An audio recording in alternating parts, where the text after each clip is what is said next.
জোরে হাততালি কবির ভাইয়ের জন্য।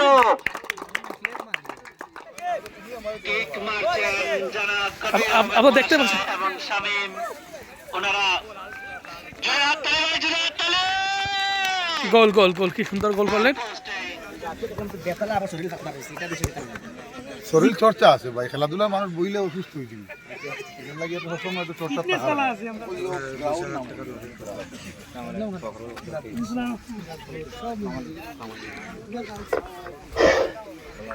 ফুটবল খেলা অত্যন্ত সংঘর্ষপূর্ণ খেলা হয়ে থাকে, তাই আপনারা ধৈর্যের সহিত দেখুন। মাঠের ভিতরে কোনো অবস্থায় প্রবেশ করবেন না।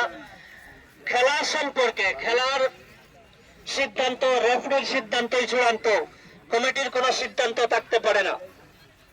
সবাই জানি যে এই টুর্নামেন্টটা বিরাট আকারে আয়োজন হয় এবং এখানে খুব সুন্দর টুর্নামেন্ট হয় এবং বাইরের থেকে অনেক দূর দূরান্ত থেকে অনেক ভালো ভালো খেলোয়াড় হয় এবং এলাকার মানুষও খুব ভালো একটা মনোরঞ্জন পাওয়ার ব্যবস্থা করিয়ে দেবো।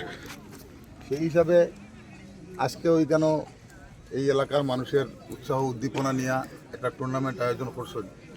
আর এই টুর্নামেন্টও আজকেই প্রথম ম্যাচ এবং প্রথম ম্যাচ দেখার লাগিয়ে অনেক দর্শক আইসেন। প্রত্যেকে নিজেরে সেফ রাখিয়া ভালো খেলা উপহার দিবায়, সবার কাছ থেকে আমরা ভালো খেলা দেখতাম সেই। আর রেফারি সাহেব আছেন, কারণ রেফারি সাহেবের কোনো ভুল ত্রুটি যদি হয়েও থাকে এটাও কিন্তু তুমি তাই সব কিছু মানিয়ে নিতে লাগবো, কারণ রেফারির সিদ্ধান্তই মাঠে চূড়ান্ত সিদ্ধান্ত। আজকে এখানে আমার অতিথি হিসাবে উপস্থিত হয়েছেন ময়না জিপির প্রেসিডেন্ট, কিন্তু বর্তমানে যে জায়গাতে আছি এটা কানাইবাজার জিপি আছে, এটাও এখন ময়না জিপি।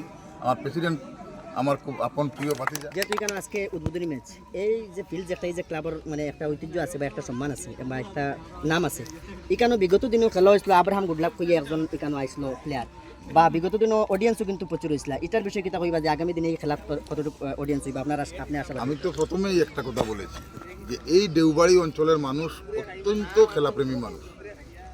এই জায়গাতে খেলা খুব ভালো জমে এবং বিগত দিনের ন্যায় এই টুর্নামেন্টও এমন একটা পর্যায়ে পৌঁছবে। তখন এসেছিল নাইজেরিয়া থেকে প্লেয়ার, এখন তো আমার যতটুকু ধারণা আরও বিভিন্ন দেশ থেকে এখানে খেলোয়াড় আসবে।